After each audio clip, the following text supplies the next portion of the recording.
Hello, everyone, and welcome to this week's coffee talk. This is a very special coffee talk for me because we are talking with Diana. How do I pronounce your last name? They say I'm German, so I'm going to slaughter it. So I'm going to let you. Eskander. Eskander, beautiful. So we're going to talk to Diana Eskander. And Diana is an expert love coach. And not only that, she's been named the top 2 love coach in 2021 by Yahoo, which is so amazing. And I can see why. Because, Diana, you have such a unique approach to love.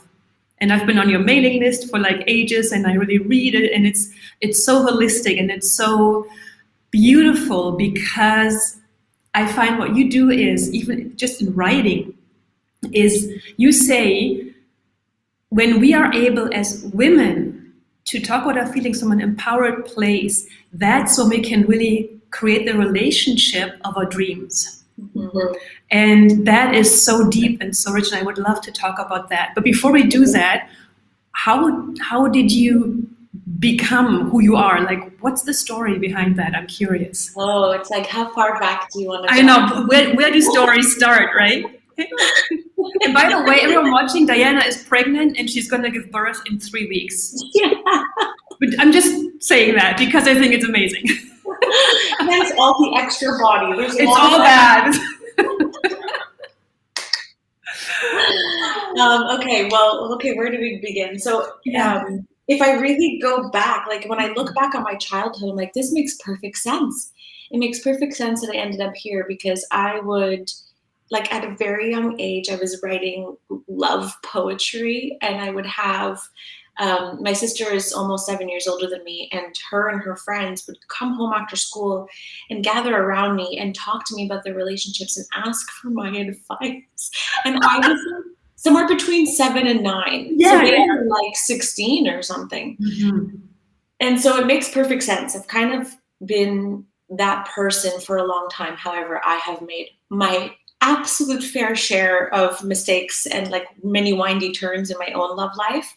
Yes. And then in 2015, I started a blog, 2015, 2014, started a blog, Ask Diana. And I was writing a lot about relationships and it was gaining traction.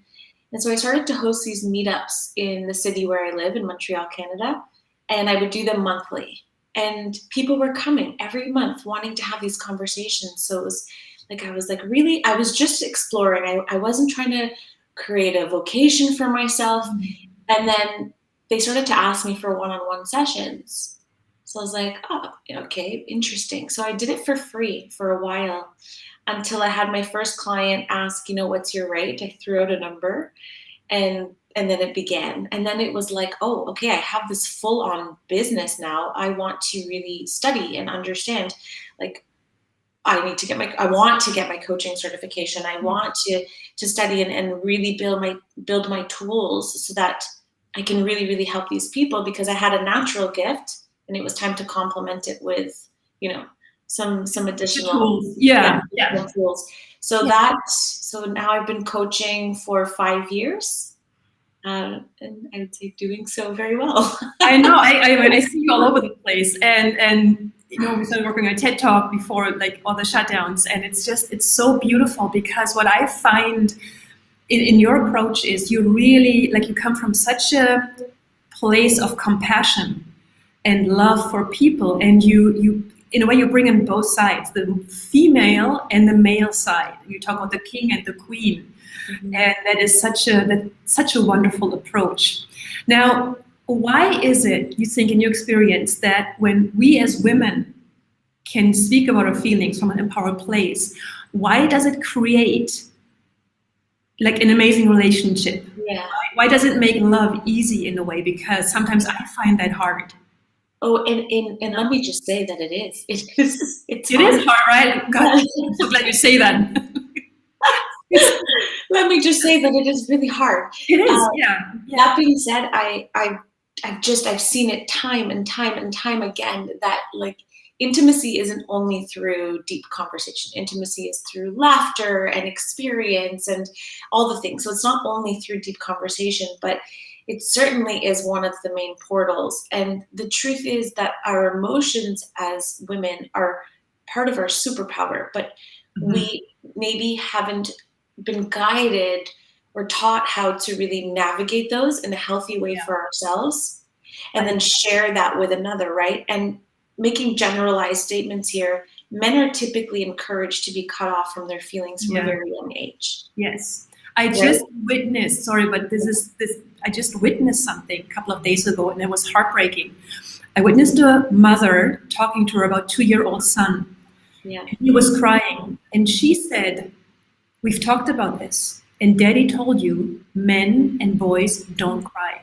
Oh, Now this is 2022. I know, and I didn't feel I'm in a position to say something because I'm not, but I so agree. Men are so taught to shut down and to just hold it together and be strong, whereas as women we are allowed to express. Yes. But then maybe not in the most, let's say, productive way. Exactly. Right. So when we really learn how to do that in a productive way, first and foremost for ourselves, so we can navigate the emotions that we experience within our own bodies. Men have their own emotions too. And when we can do that for ourselves and then we bring it to our partners, it's like this place for them. And I describe it kind of like a coming home. Right? Coming home to like an original place that they have been severed from. From 2 years old, right? I see it. I have an almost 4-year-old son. I'm very nurturing of his emotions, but I also see maybe some other family members say some things along those lines, or try to say some things like, no, you're big now. You don't need to like cry about that. He's having a real feeling. And so when we can bring that to our relationships, it's like for him, it's like this, when you can do it in where you as a woman feel safe to talk about your emotions, it allows him to feel safe. Yeah. Right. But the key word is safe, right? Because we've learned, or we haven't learned, how to move through those feelings of fight or flight. Our nervous systems, and come into a space where we actually understand the truth of what is here for me. And let me share that truth, not with blame, not with shame, not with criticism, but just here is my truth. I'd love to know what's your truth, and how can we meet in the middle? Yeah. Oh, that reminds me. I want to cry too. Someone said it makes me want to cry. Totally. No, it does. I'm not gonna. I think I'm getting my period. I'm just kind of like teary today, so I'm like, hold it together, Britta. But I'm legit having coffee, by the way. I do. It's a coffee talk. Here's mine. There you go. There's the camera there. And it's early for you, and your son just had a meltdown. I'm watching. We started late because life. And kids sometimes sense when we have a meeting and then something happens, and so we started 15 minutes late. Anyway, I was saying that I think there's two things. It really takes a strong woman to allow a man to be emotional, because at least for me, I grew up with, I wanted to have a man that's showing emotions, but if he's crying, he's a wimp in a way. So it took a lot of work for me to accept that it's okay for a man to cry as well. And it's almost embarrassing to say that. Yes. But it's a deconditioning we have to allow. And even if it's not tears, but just even sharing, like, these are my worries, or these are my fears, or these are my hopes, or these are my dreams. Right. And it really, like, when we think about it too, from an early stage in a relationship, which is probably where, I don't want to say it's scariest, because I know it's scary in different phases along the road, but we really hold back in those early stages because we don't want to scare the person or say the wrong thing. And it's like, but those, like, I see it with every woman that I work with, when she allows herself to be seen, she stands in her worth, and she's just saying what is true. Every single time it builds the connection, or in a few rare cases, it shows her that he's not ready to meet her there. Really important. Do you feel that men, and again, this is black and white, but what you say, men are afraid when they see a woman who's opening up? Because now they might feel, okay, now I have to maybe open up, and that can be scary, potentially. It can be scary, but when she feels safe doing that, it typically allows, like, I've done it myself, and I've seen, when I met my husband, he was not a communicator. Mm-hmm. It was really scary for him to communicate, but because I did so in a way that was calm and grounded, it really actually opened the space for him. And there's a lot of respect that I received for, wow, like the strength and the courage to bring up certain topics. Yeah. Right? And do so in a way where I'm not making him feel bad. Right? I'm just opening the dialogue. When we do ourselves a disservice when we hide, because it's like, how can someone really connect to you when they're not connected to what's true? And then that's when the walls of resentment come up. Makes so much sense. Because I picture it in a way I'm not opening up, so I'm putting up a wall. So how can someone else reach out and connect to me? And then there's a limitation. Yes. There's a limitation. And then it becomes this vicious circle where I want to connect and he doesn't know how, or I don't know how, and then the communication stops at some point. Exactly. And you said earlier, you mentioned earlier, it's also about releasing old patterns and old stories. Because I remember from my childhood, like my parents didn't have a very happy marriage. So I had to do a lot of just really reprogramming, how you said it, with how I believed love or marriage had to be. Yes. And what I've learned over the years as well is those patterns and programming, they don't just live in our minds, they really do live in our bodies. And like visiting those places and being tender with those places is such an important part of our journey. And it never really ends. It's like you discover new layers. Yes. And it's a part of the beauty, actually, if you can welcome it. Yeah, it makes sense. It never ends. I was just talking to my husband last night and we were talking about schools. And it was getting really heated. And then at some point he said, "What's going on?" Because I don't want to, put our daughter into regular school. And then he looked at me and said, "What's going on with you? Like, you're so feisty." And I started crying because I noticed again, like all my bad stuff about schooling and school system. See, it's late for me, it's early for you. School system came up, but because he didn't judge it, I could release and I could say, "Oh, you're right. I'm actually just scared that she's going to have the same bad experience." Yes. Then the connection happened. Yeah, and what's so beautiful there is that's really actually when I talk about like rising in your feminine. Yes. That's a moment of rising in your feminine, of like leaning back into, oh, my inner child, she feels a certain way about this, right? Like she feels she has a certain experience that's coming up right now. And if I can soften into that and be honest about that, then there's a breakthrough moment of connection between you and your partner. Yeah. And he gets to know you a layer deeper. Yes. Yes. And it was a beautiful moment. Mm-hmm. It's really, because it's so easy. It's so easy to move into those, at least for me, these fighting moments, because I want to protect, I want to be right. And what you said earlier, it's like meet in the middle. And the question is, who opens the door first? Mm-hmm. And then that was, beautiful. So I know that you oftentimes talk about release, visualize, and become. Mm-hmm. Tell me about the visualizing part. Yeah. How does it fall into that? Yeah, so the visualizing part really is like when you imagine the kind of relationship you want to be inside, whether it's a relationship you're calling in or the relationship you've been in for decades. Really, the first piece around that is like, okay, if this is the important piece around that, I should say, if this is the vision of what I really desire, first and foremost, before looking at what does my partner need to do or change so we can be in this vision, really like coming back to sovereignty and looking at yourself and saying, who do I imagine myself being? How would I be showing up in my relationship day to day? Would I move slower? Would I speak more kindly? Would I be more present, less judgmental of myself, of my partner, of my children? Like, how would I really be showing up? And then the work is really like stepping into that version of yourself. Yeah. You know what I mean? So there's that piece around, because here's what I find. When I visualize something, it's so much easier for me to then recognize when it's there. Does that make sense? Like when I'm experiencing it, I'm like, oh, Yeah. I saw this before. Yeah. Let me take this in and actually appreciate it, Yeah. because it's common for us to not even notice that we're in our visions, or that we're at least experiencing parts of the vision. That is so interesting. And it's so true. Isn't it though? It's like we're just moving on to the next all the time. Yeah, it's like we're constant. I mean, I think we all struggle with that, being in the moment and experiencing what's really going on. And I oftentimes find myself thinking about what just happened or what I need to do, and I lose out on so many amazing moments.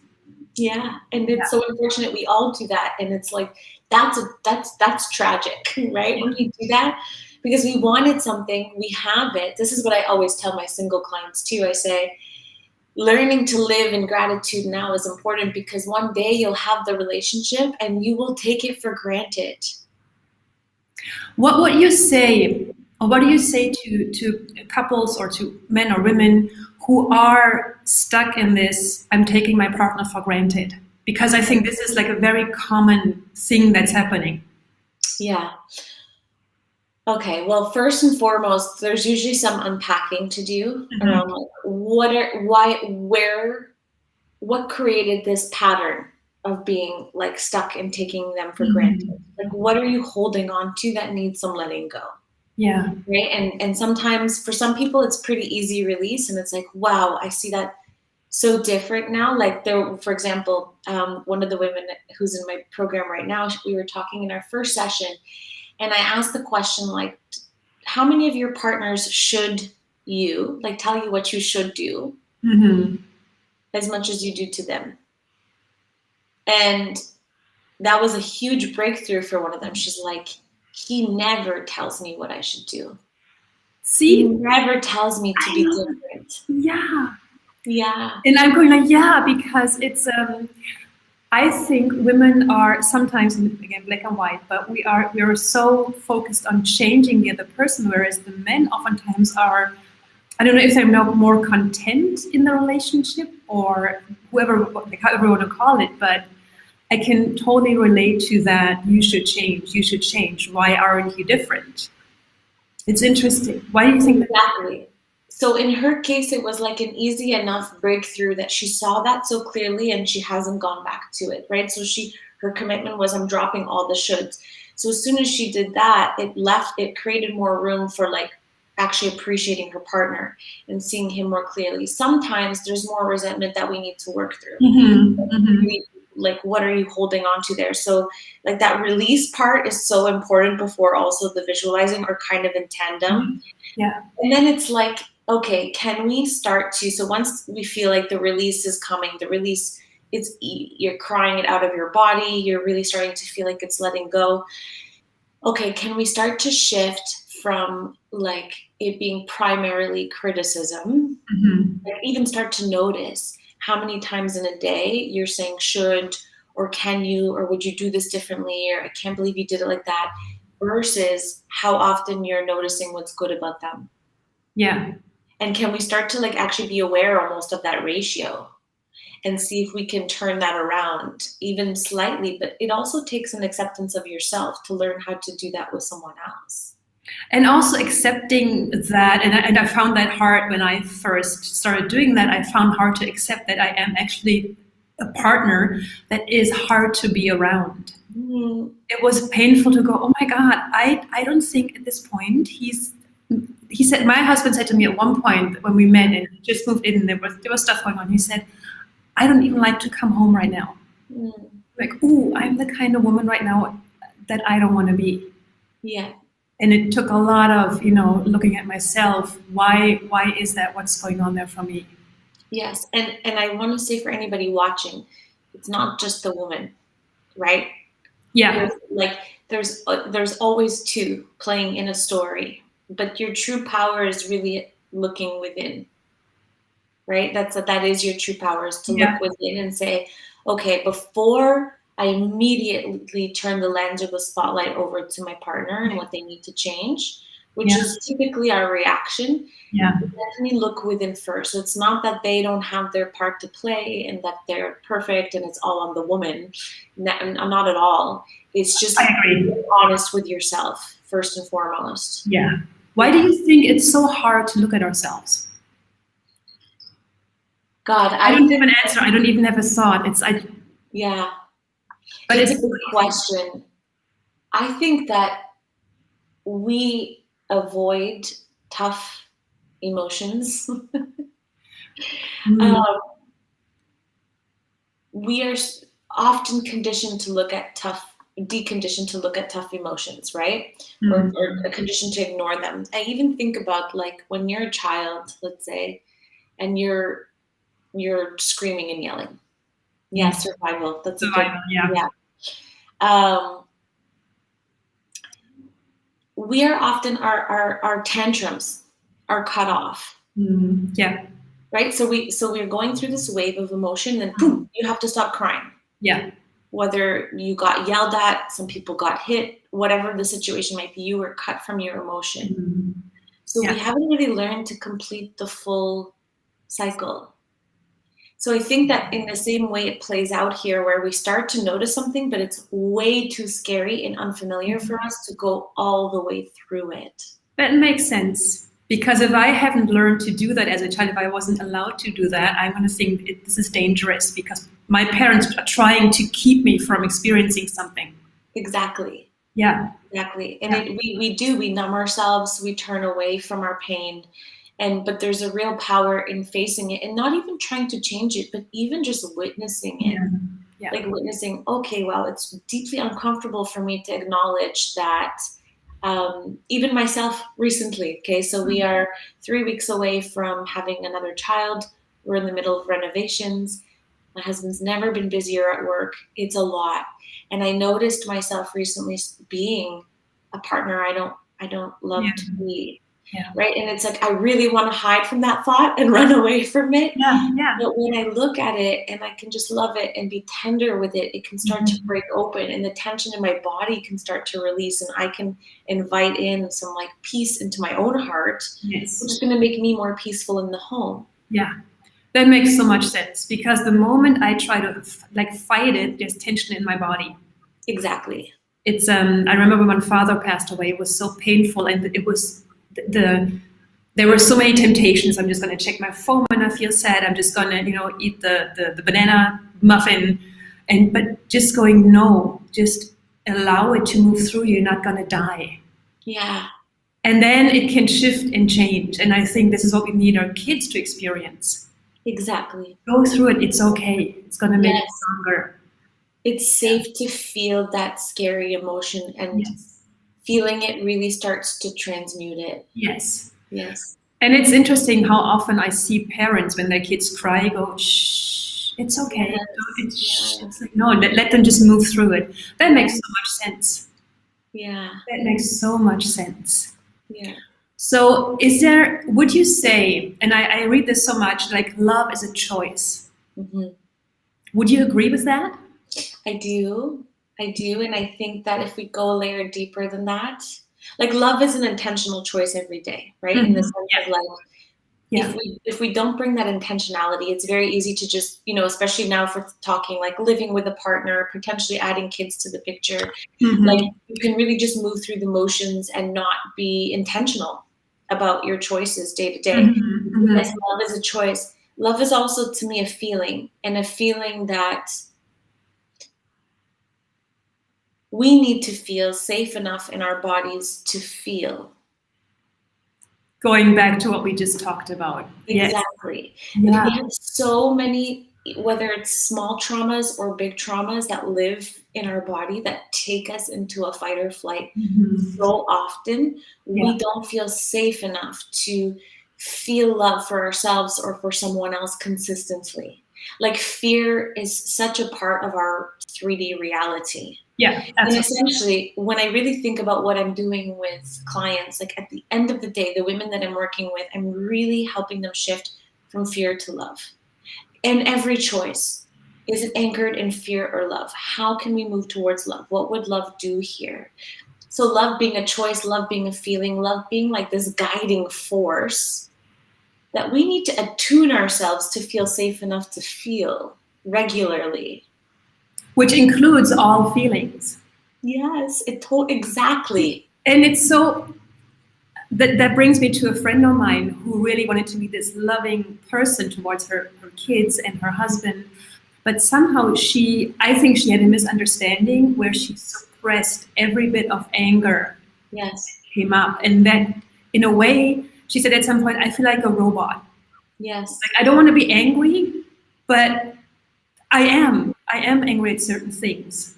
And I think because only until you let that out. Yeah. I know, and I said, why? Let's just, I mean, what you say, just experience it, and then there's room for other things. So I think, yeah, and love isn't the absence of anger at all, at least in my experience. Sometimes I am angry, and I think that's important to experience. Yes.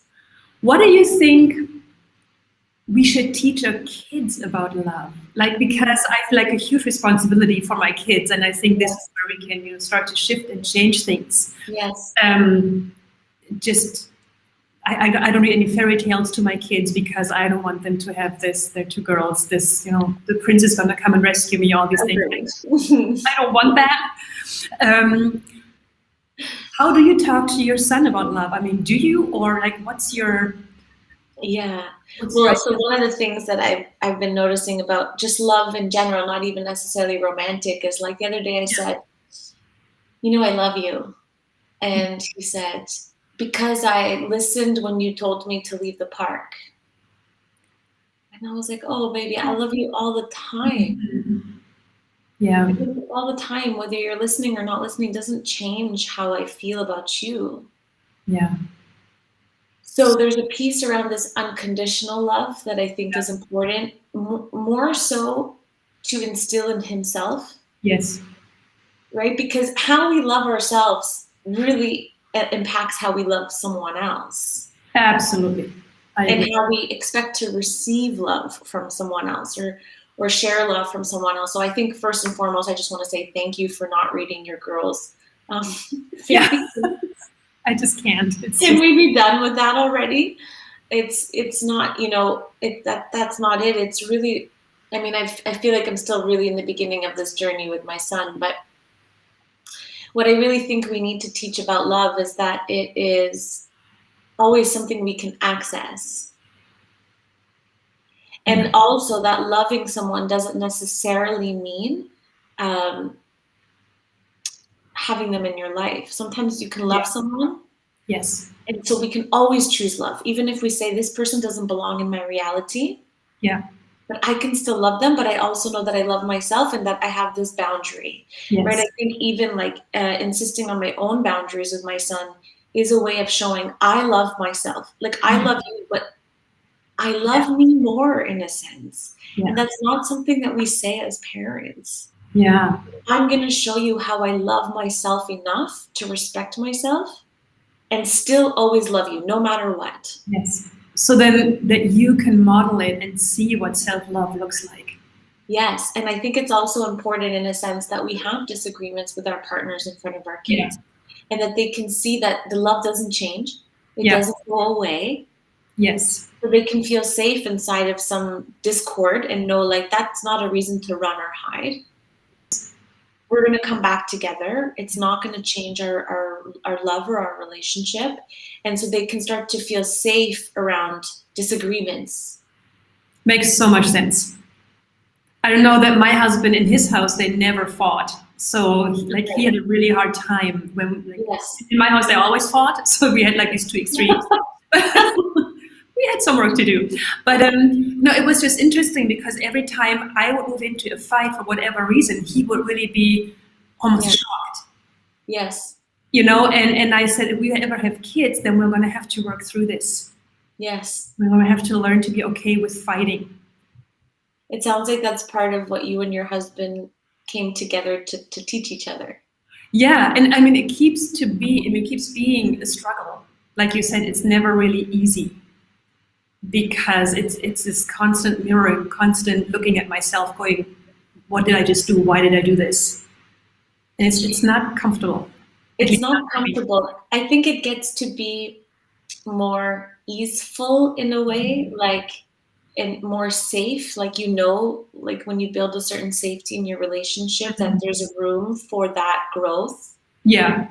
And so there's not the same like fear mechanism that has to come in of like, I'm going to lose this person, or, it's all over, but the growth continues. And it's, I think it can feel more easeful if we allow ourselves to feel more curious and welcome it. And less judgmental. Yeah. And I think also playfulness. It's sometimes I go, oh, I did this thing again. I never wanted to do it. I did it. Oops. It's like, oopsie. And, I move on with a sense of playfulness, but I don't go, you did it again. And I, get out the whip and kind of go, you're a bad person. It's more like, oh, okay, I did it again. I'll do it differently next time. Yes. And I find it really helpful to even share with my partner, like, this is a really hard one for me to break. Yeah. I'm working on it. Like, can you love me through this and know that I'm fully aware that this is a pattern I keep coming back to. Yeah.